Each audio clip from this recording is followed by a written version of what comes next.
በተለይ የማህበረሰቡን ችግር ለመፍታት በጣም ብዙ ስራዎች እየሰራን እንገኛለን። በአብዛኛው አርሶ የማህበረሰባችን የሚተዳደረው በግብርና ነው። የኛ በተለይ 7 ቀበሌዎች ላይ ከግብርና ጋር ተያይዞ በጣም ትልቅ ፖቴንሻል ያላቸው ቀበሌዎች ናቸው። ስለዚህ ይሄን መነሻ አድርገን የአገር አቀፍ ኢኒሼቲቮች፣ የክልል አቀፍ ኢኒሼቲቮችን እና ዞናል አቀፍ ኢኒሼቲቮችን በመተግበር የማህበረሰቡን ችግር ለመፍታት በጣም ሰፋፊ ስራ እየሰራን ነው። አንደኛው ከግብርና ትልቅ ዘላቂ ስራዎችን በማስተንተኑ ህብረተሰቡ ላይ መሬት እንዲወርድ በማድረግ በተለይ የግብርና 6ቱን ፒላሮች ሰው አርሶ አደሩ የምግብ ሉዓላዊነት እንዲያራግጥ የሚሰሩ ስራዎች ከኢንተርፕራይዝ ጋር ተጣምሮ እንዲሰሩ ትርፍ ምርት ለገበያ እንዲያወጣ ሌሎች ስራዎችም ጭምር እንዲሰራ በጣም ሰፋፊ ስራዎች እየሰራ ነው። በተለይ በዚህ 4 እና 5 አመት አርሶ አደሩ የ5 ጊዜ ከዚህ ፊት ሲያለማ በነበረው የ2 ጊዜ 3 ጊዜ በስንፍና ነበር ሲሰራ የነበረው ማለት ነው። ይሄ 5ቱን ዙር የአምስቱንም ዙር እንዲያለማ እያደረገ ነው። በተለይ በልግ ላይ የሚያለሙ አርሶ አደሮች ሞዴል አርሶ አደሮች ፈጠራን የቅድመ በልግ ላይ የመስኖ ላይ ጸደይ ላይ እነዚህ መኸር ላይ ማለት ነው። ስለዚህ አርሶ አደሩ አብዛኛው በአመት 2 እና 3 ሲያለማ የነበረበት 5 ጊዜ የሚያልፉ ከዚህ ፊት 3 2 የነበረውን አሁን ማክሲመም አብዛኞቹ 4 ጊዜ ያለማሉ። አሁን የአርሶ አደር በዚህ ሞዴል የሆኑ ሰዎች 5 ጊዜ የሚያለማው ለዚህ መንደር ላይ ማለት ነው። ግን ይሄን ወደ ገፍቶ ወደ 5 ዙር እንዲያለማ ማድረግ ያስፈልጋል። ይሄን በተለይ አገራዊ ኢኒሼቲቮችን ክልላዊና ዞናል ኢኒሼቲቮች ከአርሶ አደሩ ጓሮ በማውጣት ከኤፍቲሲ በማውጣት ወደ ክላስተር የማድረግ በክላስተር የማስፋት ሞዴል የማድረግ እነዚህን በኢንተርፕራይዞችም ጭምር የማስፋትና በግለሰቦች የማስፋት ስራ እየሰራን ነው። አሁን ያለንበት ቦታ የሰዳ ዞን የሚባለው ቹምቡል ሰዳ ቀበሌ ነው። ሰዳ ይዞ ጎጥ ነው። ብዙ ነው። የዶሮ መንደር ነው። የወተት መንደር ነው። የመኖ መንደር ነው። በተመሳሳይ ደግሞ የተጨማሪ ቨርሚ ኮምፖስት የጀመርንባት መንደር ናት። ያው እቺ መንደር የአብዛኛው ነገር በመሸጥ የምትታወቅ ናት። ያው እንደ ፌደራልም እንደ እንትንም በግብርና ቢያንስ አንድ አርሶ አደር በዝቅተኛ ደረጃ የአካል ጉዳተኛ የሆነ አንድ የሚሸጠው ነገር መኖር አለበት። ከዛ ባሻገር ግን እቺ መንደር ከ6 በላይ የሚሸጠው ነገር አላት። እንቁላል ትሸጣለች፣ አደልባ ትሸጣለች፣ ወተት ትሸጣለች፣ ቡና ትሸጣለች። የኦልሞስት አሁን የሙዝም ጭምር መሸጥ የጀመረችበት ሁኔታ አለ። በተመሳሳይ አሁን ቀጣይ የ3 አመት ያልሞላው ሙዝ ነው ይሄኛው ማን ነው እንሰት ነው ያለው 3 አመት ያልሞላው ማለት ነው። ይሄ ቡና የሚታዩት አሁን ቀጣይ ሚያዝያ 2 አመት የሚሞላው ነው። ቀጣይ ሚያዝያ 2 አመት የሚሞላው ነው። የመስኖ ድጋፍም ጭምር ስለሚያደርጉለት በጋ ላይ ተጎቶ አይደለም የሚነሳውና ትንሽ አሁን እንትን ያደረገው የሰሞኑ ውርጭ ነው። ስለዚህ በእያንዳንዱ አርሶ አደር በዚህ ልክ እየተሳካ ያለበት ሁኔታ አለ። ከዛ ባሻገር ግን ሰዳ አሁን እየተለመደ ያለው አንድ ማሳ ላይ 2 ነገር ብቻ ሳይሆን አንድ ነገር ብቻ ሳይሆን በአንድ ዙር 3 ነገር ማልማት 4 ነገር ማልማት እየተለመደ ያለበት ሁኔታ አለ።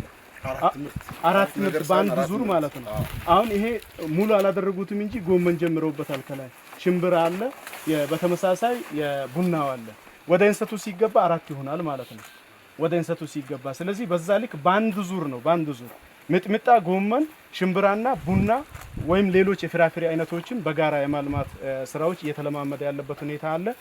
እንደ ቀበሌ 9 መንደሮች አሉ። ከ9ኙ መንደሮች ኦልሞስት ይህንን ወደ 8ኛው መንደር እያሰፋ ነው ያለንበት ሁኔታ አለ። የ9ኛው መንደር ላይ የ5 ፓኬጆችን ደርሰናል። ከዚህ የልምድ ልውውጥ በነገራችን ላይ የውስጥ ለውስጥ የልምድ ልውውጥ እናደርጋለን። ኢኮኖሚ ተጠቃሚነት ለማረጋገጥ በርካታ ኢኒሼቲቮች አሉት። ከኢኒሼቲቮቹም አንዱ ትልቁ የአካባቢን ጸጋ መለየት ማልማት የህብረተሰቡን ተጠቃሚነት ማረጋገጥ በቤተሰብ ደረጃ ተብሎ ወደ ተግባር የተገቡ ጉዳዮች አሉ።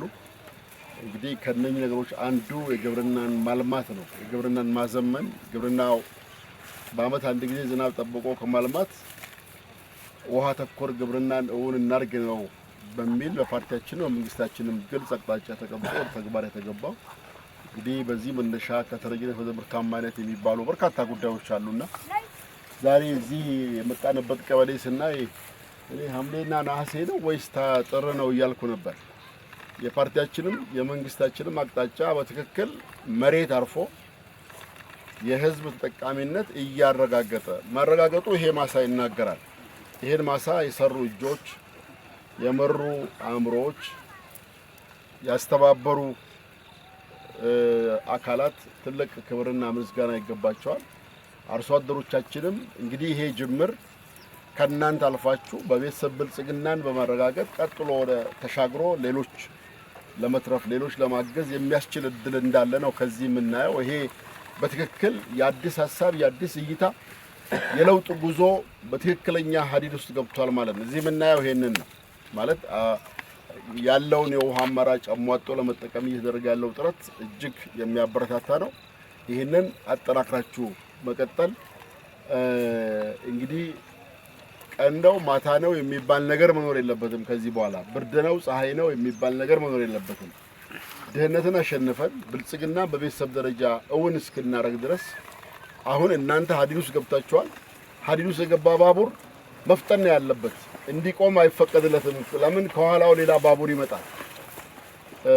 ስለዚህ ይሄንን ጉዞ በደንብ አጠናክራችሁ መቀጠል ይኖርባችኋል። እንግዲህ ፓርቲያችንና መንግስታችንን የህዝባችንን ዘላቂ የኢኮኖሚ ተጠቃሚነት ለማረጋገጥ ብልጽግና በቤተሰብ ደረጃ ለማረጋገጥ አመራሩ ወርዶ እንግዲህ እና አቶ ሳሉ የወረዳው ዋና አስተዳዳሪ እንደ አንድ ባለሙያ ነው ሲተነትኑ የነበረው። ያው ስራውን እየመሩበት ያለው መንገድ ይናገራል። የሚናገሩትና መሬት ያለው ያየነው ነገር ኦልሞስት አንድና ያው ነውና ይሄን ነገር ግን ማብዛት ማስፋት ያስፈልጋል። ሀብት አርሶ አደሩ እኛም እንተስ ቀድመን ከኛ ቀድሞ ዘር የሚያዘጋጅ ቀድሞ መደብ የሚያዘጋጅ በጣም ትልቅ ለውጥ ያመጣ ነው። አሁን በዚህ አምና ይሄን ሙሉ የዓለም አርሶ አደሮች ትርፍ ገንዘብ አግኝተው አብዛኛው የሚታዩ ቤቶች ቆርቆሮ ቤቶች ከሳር ቤት ወደ ቆርቆሮ ቤት የተቀየሩ ብዙ አርሶ አደሮች አሉ። ወደ ቆርቆሮ ቤት ማለት ነው። የመሬት የሌላቸው ትርፍ መሬት ገዝተው በሚያመርቱት ምርት ማለት ነው። ትርፍ መሬት ገዝተው ለማልማት ትርፍ በተጨማሪ መሬት ያለሙ ያለበት ሁኔታ አለ። በአጠቃላይ ከጸደይ ጋር ከመስኖ ጋር 7ቱም ቀበሌ በዚህ ዓመት በጸደይ እና በመስኖ ሙሉ በሙሉ የመሸፈን ስራ ሰርተዋል። መጨረሻ አካባቢ ከዝናብ ጋር ታይዞ የዝናብ እጥረት ስለነበረ አንዳንድ ቦታዎች ላይ ከፍ ብሎ በቆላ ያለበት ማሳ ውሃ የሌለው ማሳ የሽምብራ የዘራነበት ቦታ አለ። አንዳንድ አካባቢዎች ምርት አካባቢ የመቀነስ እንትን አለ። በአጠቃላይ ግን አርሶ አደሩ በጣም ምርጥ የሆነ ስራ እየሰራ ያለበት ሁኔታ አለ። ከዛ ባለፈ የኢኒሼቲቮች ወደዚህ መስመር ላይ ሄደን እናያለን። ከግብርና ጋር የተወሰዱ ኢኒሼቲቮች አሉ። ከዚህ ቀደምም ክልል ላይ የተቀመጡ 30 40 30 ፕሮጀክት እርሻ ላይ እየሆነ ያለበት በአንዱ ቤት ጫጩት አለ፣ በአንዱ ቤት ደግሞ የእንቁላል ዶሮ አለ። ይህንን ለማስፋት እየሄደ ያለበት ሁኔታ አለና ያው ይህንን ወደ ሌሎች ቀበሌዎችም እያሰፋን ያለንበት ሁኔታ አለ።